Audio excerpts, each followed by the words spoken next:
नमस्कार दोस्तों, जय हिंद। दोस्तों, आजकल पूरी दुनिया के मीडिया के अंदर सिर्फ एक ही बात चल रही है कि क्या डोनाल्ड ट्रंप ईरान के ऊपर हमला करके बहुत बुरी तरीके से फंस गए हैं। क्योंकि जब अमेरिका ने ईरान पे हमला किया था उस टाइम पे डोनाल्ड ट्रंप ने बताया था कि अमेरिका सबसे पहले ईरान के अंदर रिजिम को चेंज करेंगे, उसके बाद ईरान के न्यूक्लियर प्रोग्राम को बिल्कुल ही खत्म कर देंगे। लेकिन दोस्तों, अभी तक अमेरिका को ईरान के अंदर इतनी सक्सेस नहीं मिली है।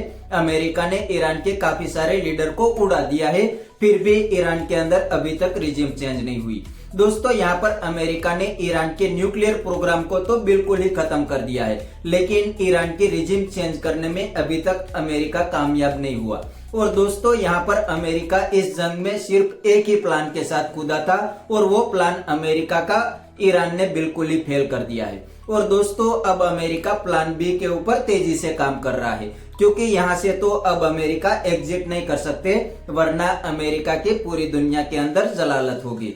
तो दोस्तों, आइए बिना टाइम वेस्ट किए वीडियो में आगे जानते हैं कि अमेरिका का प्लान ये क्या था और कैसे ईरान ने अमेरिका के प्लान ये को बिल्कुल ही हवा में उड़ा दिया, और अमेरिका का प्लान भी अब क्या हो सकता है, और लास्ट 24 आवर में इस जंग के अंदर क्या क्या घटा है। तो दोस्तों, लास्ट 24 आवर में एक इंडियन की इस जंग के अंदर मौत हो गई है। जी हाँ दोस्तों, ईरान ने कुवैत के पावर स्टेशन के ऊपर हमला किया था, उसके अंदर एक इंडियन की मौत हो गई है और ये मीडिया रिपोर्ट ने भी कंफर्म कर दिया है। तो दोस्तों, इस जंग के अंदर लगातार इंडियन की भी मौत हो रही है। अभी तक करीब 4-5 इंडियन की मौत हो गई है।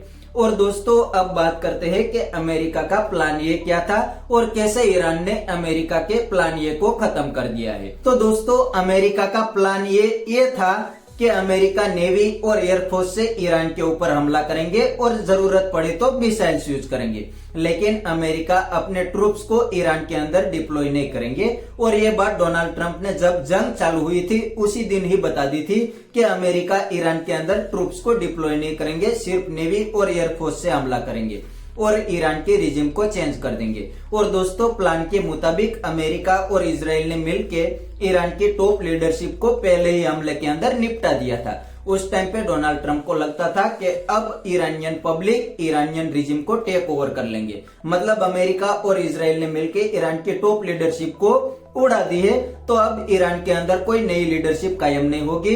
अब अमेरिका और इजराइल आसानी से अपने पपेट को ईरान के अंदर खड़ा कर देंगे। लेकिन दोस्तों, ऐसा बिल्कुल नहीं हुआ। अमेरिका ने और इजराइल ने मिलकर ईरान की लीडरशिप को उड़ा दिया, लेकिन ईरान के अंदर नई लीडरशिप कायम हो गई। आयतुल्ला खामेनी का बेटा मुज्तबा खामेनी ही ईरान का नया सुप्रीम लीडर बन गया। और दोस्तों, बाद में ईरान ने भी अमेरिका को करारा जवाब देना चालू कर दिया। जी हाँ दोस्तों, मिडिल ईस्ट के अंदर जो भी अमेरिका के एयरबेस थे वहां पर ईरान ने करारा हमला किया। इतना ही नहीं, ईरान ने तो मिडिल ईस्ट की सभी कंट्री को इस जंग के लपेट में ले लिया।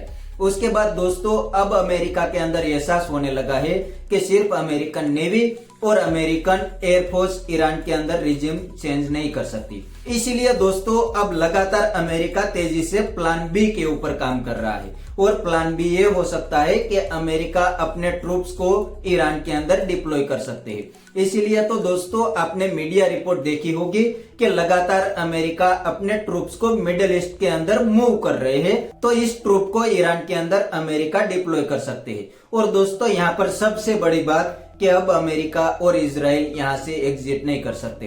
अब इस जंग के अंदर अमेरिका और इजराइल इतने आगे चले गए हैं कि यहाँ से तो अब एग्जिट करना इम्पॉसिबल हो गया है। क्योंकि दोस्तों, अगर अमेरिका और इजराइल ने यहाँ से एग्जिट कर लिया तो ईरान बहुत ही डेंजर हो जाएंगे। जितना ईरान पहले डेंजर था उनसे कहीं ज्यादा डेंजर हो जाएंगे।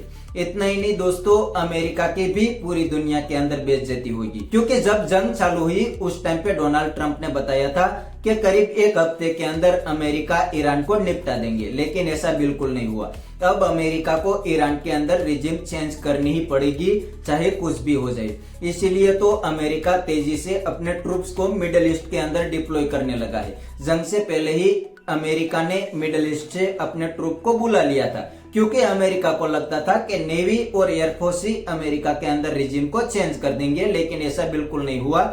इसीलिए अब तेजी से फिर से अमेरिका मिडिल ईस्ट के अंदर अपने ट्रूप्स को डिप्लॉय करने लगा है। और दोस्तों अब अमेरिका ने यहाँ से एग्जिट किया तो अमेरिका का पूरी दुनिया के अंदर जो वर्चस्व है वो बिल्कुल ही खत्म हो जाएंगे और अमेरिका की पूरी दुनिया के अंदर मजाक बनेगी। इसीलिए यहाँ से अब अमेरिका तो एग्जिट नहीं कर सकते। मीडिया तो कहते हैं कि डोनाल्ड ट्रंप ईरान के अंदर फंस गए हैं, तो ये बात मीडिया की बिल्कुल सही है, क्योंकि डोनाल्ड ट्रंप का पहला जो प्लान था वो बिल्कुल ही फेल हो गया और दूसरा प्लान डोनाल्ड ट्रंप के पास कोई भी नहीं था। अब अमेरिका बीच जंग में प्लान बी के ऊपर काम कर रहा है, तो पहला प्लान तो काफी दिनों से अमेरिका का बिल्कुल ही फेल हो गया है।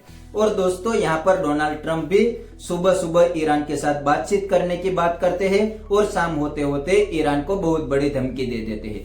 तो लगता है कि यहाँ पर अमेरिका अपने ट्रूप्स को ईरान के अंदर डिप्लॉय करने के लिए टाइम गेन कर रहा है। अगर अमेरिका का टाइम खत्म हो जाएगा उसके बाद अमेरिका बिना किसी को पूछे ईरान के अंदर ट्रूप्स को डिप्लॉय कर देंगे। जब ईरान के अंदर जंग चालू हुई उस टाइम पे भी अमेरिका और ईरान के दरमियान बातचीत हो रही थी, फिर भी डोनाल्ड ट्रंप ने ईरान के ऊपर हमला कर दिया।